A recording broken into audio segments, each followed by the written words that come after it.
June.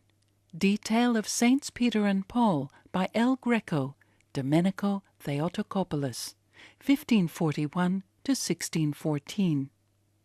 The subject of Saints Peter and Paul are amongst the earliest examples of Christian art. Traditionally, artists strove to distinguish the two apostles. Peter was the apostle to the Jews, and the younger Paul was the apostle to the Gentiles.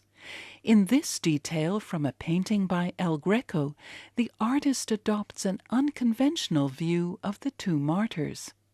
He portrays Peter as a contemplative, whose head tilts slightly to the left, while his gaze turns inward. Paul, in contrast, stares almost directly outward, as if he were about to set out on a journey toward one of his distant communities. We sense the decisive commitment of the apostle to bring the word of God to those who have yet to hear it. Whereas Peter's wistful gaze suggests a vulnerability, Paul's resolute stare conveys his unquenchable zeal to evangelize. El Greco dispenses with the traditional halos which symbolize saints in art.